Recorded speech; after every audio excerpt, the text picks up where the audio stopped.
नमस्कार दोस्तों, स्वागत है आपका प्रगति एमपीपीएससी के यूट्यूब चैनल पर। लास्ट क्लास तक हमने 130 क्वेश्चन डिस्कस कर लिए हैं। चलते हैं आज के पहले प्रश्न की ओर। आज का पहला प्रश्न है, हाल ही में किस देश ने भारत के भीम यूपीआई को अपने देश में मान्यता दे दी है? और आपके विकल्प हैं भूटान, नेपाल, बांग्लादेश और पाकिस्तान। तो इसका सही उत्तर है भूटान। चलते हैं इसकी व्याख्या देख लेते हैं। भूटान ने भारत के भीम यूपीआई के क्यूआर कोड को अपने देश में मान्यता दे दी है। इसका आशय यह है कि अब भूटान में भी भीम यूपीआई से ऑनलाइन पेमेंट की जा सकती हैं और भी सुविधाएं जो भीम यूपीआई से प्राप्त होती हैं भारत में, अब वो सब भूटान में भी हो सकती हैं। चलते हैं अगले प्रश्न की ओर। हाल ही में WTO द्वारा प्रकाशित रिपोर्ट में भारत वर्ष 2019 में वैश्विक कृषि उत्पाद निर्यातकों की सूची में किस स्थान पर है? और आपके विकल्प है 9वां, 10वां, 11वां और 12वां। तो चलते हैं इसकी व्याख्या देख लेते हैं। तो इसका उत्तर है 9वां स्थान।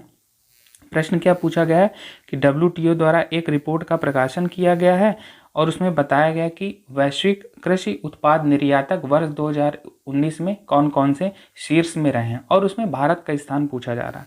तो शीर्ष निर्यातकों में कौन कौन से हैं? यूरोपीय संघ, अमेरिका और ब्राज़ील, और भारत का स्थान इसमें 9वां है। तो ध्यान रखना है इसमें।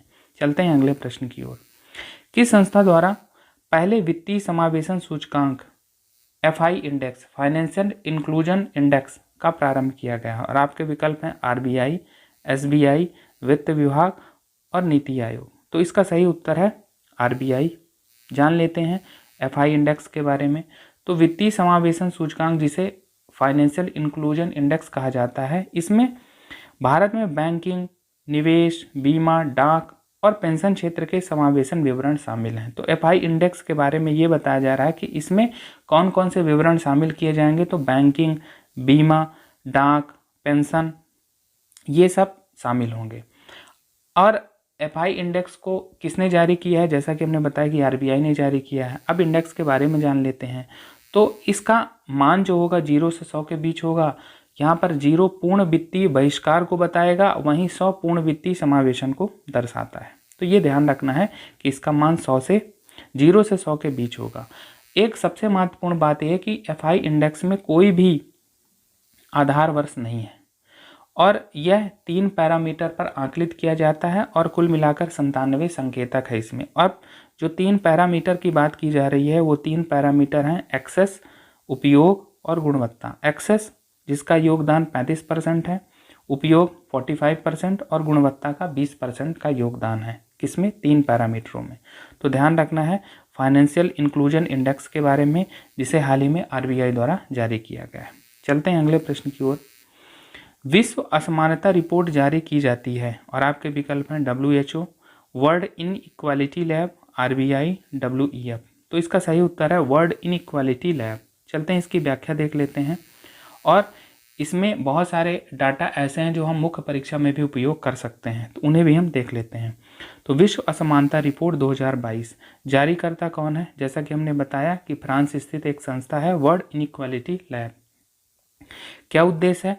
वैश्विक असमानता गतिशीलता पर अनुसंधान को बढ़ावा देना, यानी वैश्विक रूप से जो असमानता है उससे संबंधित अनुसंधान को बढ़ावा देने के लिए यह रिपोर्ट प्रकाशित की जाती है। इसके प्रमुख निष्कर्ष देख लेते हैं। यही निष्कर्ष मुख्य परीक्षा में भी हम लिख सकते हैं।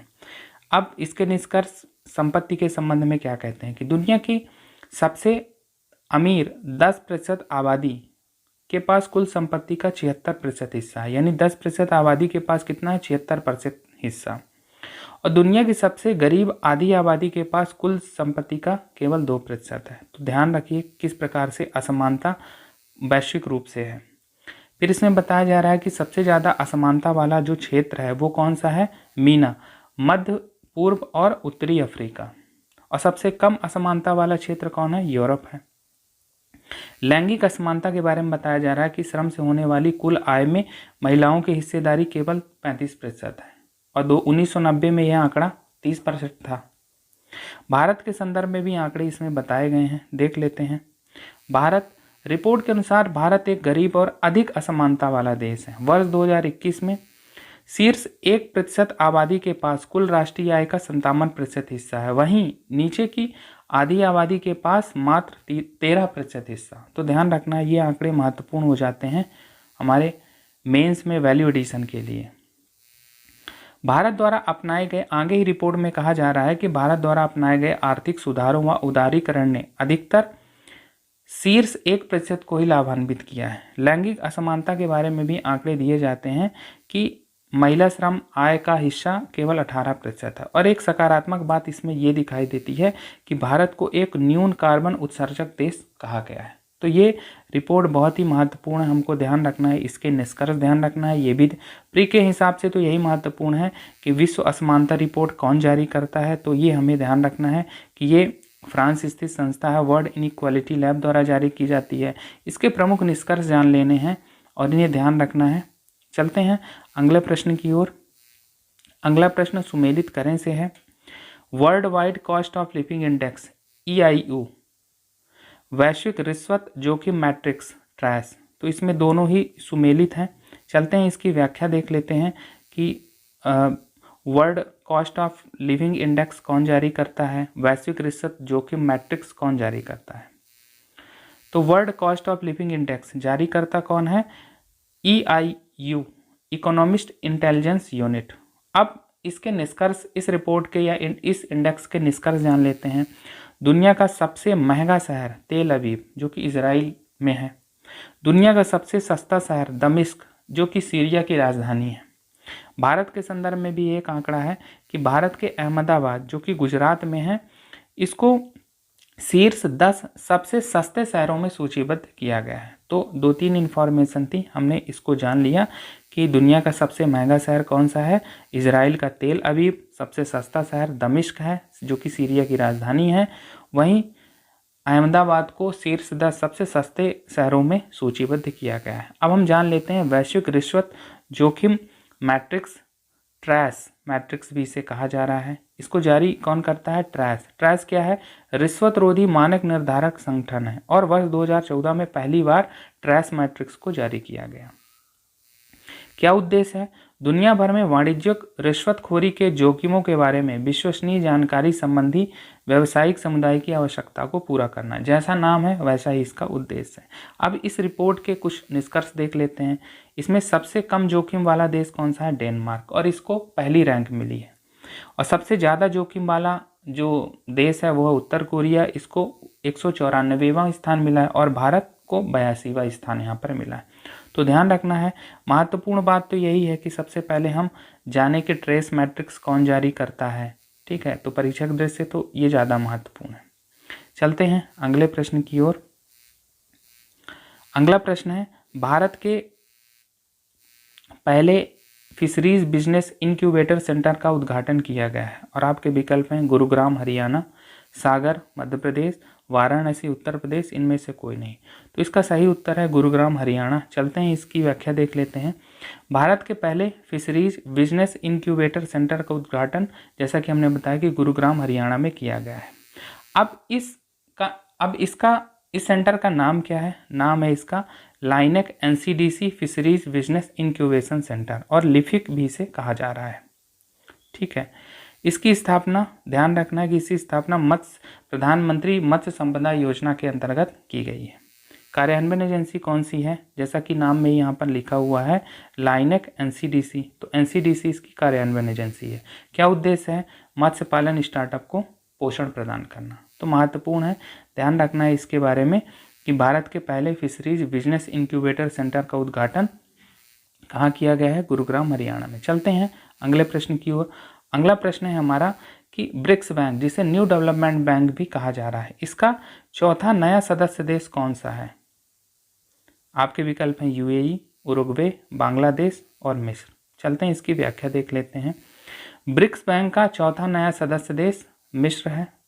अन्य 3 सदस्य कौन से हैं, जब अन्य 3 होंगे तभी तो चौथा आया, UAE, उरुग्वे, बांग्लादेश। तो ध्यान रखना है इसके बारे में कि चौथा नया सदस्य देश मिस्र है। ब्रिक्स बैंक में 5 पहले ही संस्थापक देश हैं। ठीक है, ब्राज़ील हो गया, R से रसिया हो गया, I से इंडिया हो गया, C से चाइना हो गया और S से साउथ अफ्रीका हो गया। अब हम न्यू डेवलपमेंट बैंक या ब्रिक्स बैंक के बारे में जान लेते हैं। इसकी स्थापना कब की गई है, वर्ष 2014 में, और इसका मुख्यालय संघाई में है। हमारी परीक्षा की दृष्टि से इतना ही महत्वपूर्ण है। चलते हैं अगले प्रश्न की ओर। संभव जो कि जागरूकता कार्यक्रम है, किस मंत्रालय की पहल है। आपके विकल्प हैं MSME मंत्रालय, वित्त मंत्रालय, रक्षा मंत्रालय, इनमें से कोई नहीं। चलते हैं, देख लेते हैं इसकी व्याख्या।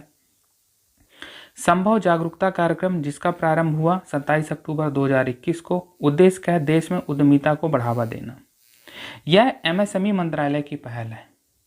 इसके अंतर्गत एमएसएमई मंत्रालय की विभिन्न योजनाओं के बारे में जागरूकता फैलाई जाएगी और इसीलिए इसको क्या कहा जा रहा है? संभव जागरूकता कार्यक्रम। और जैसा कि हमने बताया कि ये किस मंत्रालय की पहल है? एमएसएमई, जिसे सूक्ष्म, लघु और मध्यम उद्योग मंत्रालय भी कहा जाता है। चलते हैं अगले प्रश्न की ओर। अगला प्रश्न है, इन्वेस्ट इंडिया को हाल ही में किस संस्था का अध्यक्ष चुना गया है? वाइपा, WTO, FAO, वर्ल्ड बैंक। चलते हैं इसकी व्याख्या देख लेते हैं। इन्वेस्ट इंडिया, जिसे भारत सरकार का एक युवा स्टार्टअप भी कहा जाता है, हाल ही में वाइपा का अध्यक्ष चुना गया है। अब हम वाइपा के बारे में जान लेते हैं। वाइपा का मतलब है world association of investment promotion agencies और इसकी स्थापना की गई है 1995 में, मुख्यालय जिनेवा में है। वर्ष 2021 से 23 के लिए ही इसे अध्यक्ष चुना गया है। तो जान लेते हैं कि वर्ष 2021 से 23 के लिए संचालन समिति क्या रहने वाली है। जैसा कि हमने बताया कि इन्वेस्ट इंडिया को अध्यक्ष चुना गया है वाइपा का, और इसके उपाध्यक्ष 2 होंगे, मिस्र और स्विट्जरलैंड। क्षेत्रीय निदेशक 9 होंगे। इनका नाम जानना जरूर नहीं है, बस इतना जानना है कि यहाँ पर क्षेत्रीय निदेशक भी होते हैं। तो इसे ध्यान रखना है कि इन्वेस्ट इंडिया को वाइपा का अध्यक्ष चुना गया है। चलते हैं आगे। इन्वेस्ट इंडिया के बारे में भी आप जानिए कि इन्वेस्ट इंडिया भारत सरकार का एक युवा स्टार्टअप है। ठीक है, चलते हैं अगले प्रश्न की ओर। अगला प्रश्न है, चतुर्भुज आर्थिक मंच में कौन कौन से देश सम्मिलित नहीं हैं, या कौन सा देश सम्मिलित नहीं है? और आपके विकल्प हैं भारत, इजराइल, अमेरिका, पाकिस्तान। तो इसका सही उत्तर है पाकिस्तान, इसमें सम्मिलित नहीं है। चलते हैं इसकी व्याख्या देख लेते हैं। भारत, इजराइल, अमेरिका व UAE ने चतुर्भुज आर्थिक मंच प्रारंभ करने की घोषणा की है। क्या उद्देश्य है इसका? भविष्य में आर्थिक सहयोग को बढ़ाना। तो इस प्रकार से ध्यान रखना है हमें। चतुर्भुज आर्थिक मंच के बारे में पूछा जा सकता है, इसके बारे में कि किन किन देशों की पहल है। ठीक है, तो हमने यहाँ पर देखा ना कि भारत, इजराइल, अमेरिका व UAE ने मिलकर, तो 4 देशों ने मिलकर चतुर्भुज आर्थिक मंच, चतुर्भुज नाम से ही है तो 4 देश हैं। आर्थिक मंच का मतलब यह है कि आर्थिक सहयोग को बढ़ावा देने के लिए। तो इस प्रकार से आज भी हमने बहुत सी महत्वपूर्ण जानकारी को डिस्कस किया। तो इस क्लास में फिलहाल इतना ही। धन्यवाद।